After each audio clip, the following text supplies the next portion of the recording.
portions of the government we both serve with pride have failed us. They have lied, withheld secrets, acted in their own selfish interests at the expense of their citizens. And don't believe anyone who tells you this all began in Roswell in '47.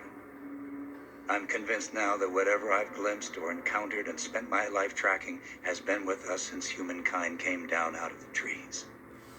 It is not something out there, in the president's words. They may well have once been our neighbors from some distant star, but I believe they were here before us. I believe that were we able to look deeply at the whole of human history, we would see that they have always been here. I believe they have observed, helped, haunted, tormented, and teased us since the beginning of time for reasons entirely their own. I believe that they are a multitude, and that their true nature is singular and energetic, not physical, evolved in some way light years beyond our ability to understand, and as a consequence, our limited, linear sense of time means nothing to them. A few of us were chosen for some strange purpose to learn more about them, or perhaps for other reasons. I believe their presence fills more than the skies or these woods. They lie at the root cause of every extra-normal or paranormal experience our species has recorded. Religious, spiritual, scientific, ghostly, inspirational, angelic, and demonic. From the burning bush to Fatima and Lourdes, to vampires and sky people, monsters and abductions in the night, and Roswell and Homestead and all those strange lights and crafts seen for millennia by so many of us in so many skies.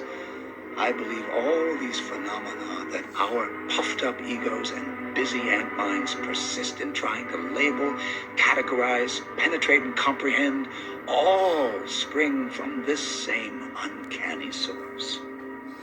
This is the mother of all others. And were we ever able to set our eyes on its ultimate nature, we would find it as foreign, incomprehensible, and indifferent to us as ours would be to bacterial microbes swimming in a drop of water. These final truths you must never forget. We are utterly incapable of knowing their true intent, and their true intent may not be to wish us well. It may be that they're here to guide or even aid our evolution. It's equally possible we may matter no more to them than those random protozoa in our tap water do to us. In other words, by our meager moral definitions, they may be both good and evil. And those precious distinctions of ours mean nothing to them. There may be even a good and evil side at play here. And we, our human race, is the game. Let me hasten to add, I hope I'm wrong, that this work, being chosen, has deranged me. But Garland, I fear that I am right, and in my right mind. The owls may indeed not be what they seem, but still serve an imperative function. They remind us to look into the darkness.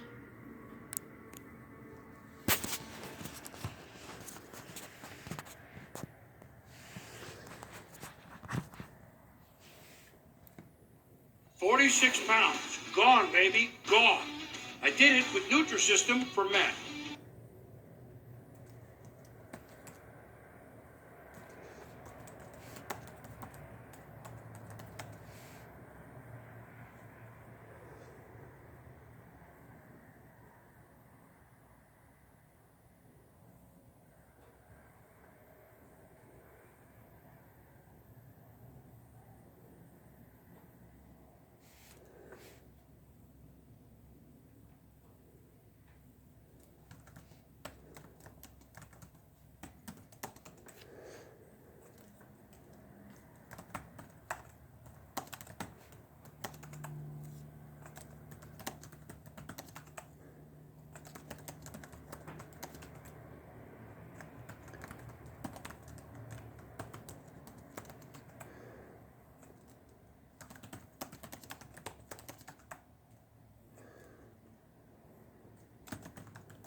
Start talking, kid. What else you know about that book?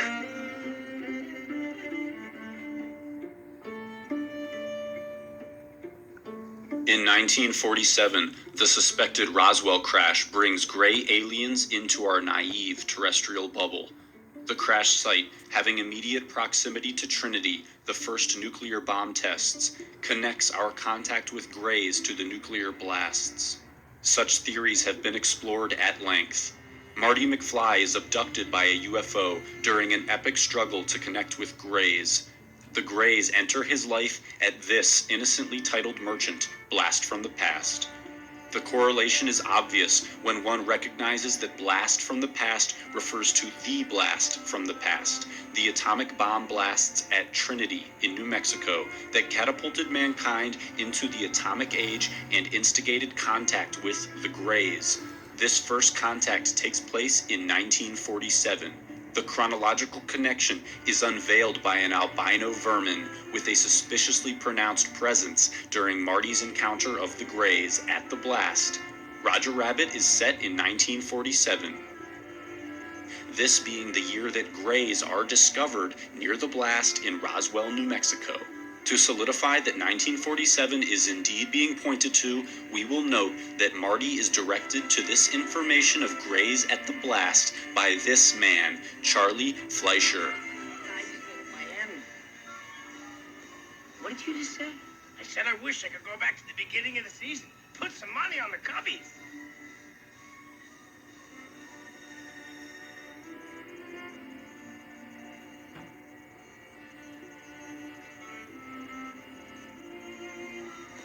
What did you just say?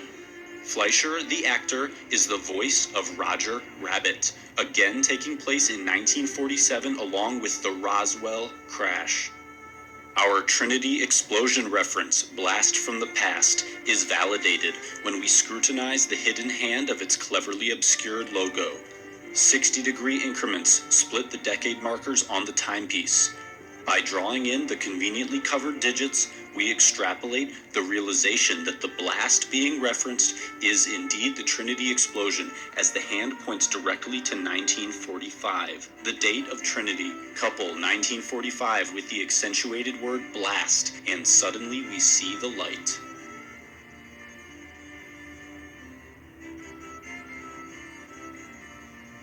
In the earliest instance of Back to the Future scripts, we uncover further evidence of strong nuclear gray contact suggestions when we learn that the space-time distortion vehicle was intended to be placed at the site of a nuclear explosion in order to trigger the opening of the Stargate. The time machine, as a mechanism for traversing dimensions, is synonymous with entering higher states and thus encountering higher life forms, or grays. So, it is fitting that this machine was intended to be activated at the site that pioneered nuclear explosions, where gray higher intelligences are said to have been first found. Nuclear higher intelligence contact is relived by Marty McFly as the time machine crashes into the Assembly of Christ Church.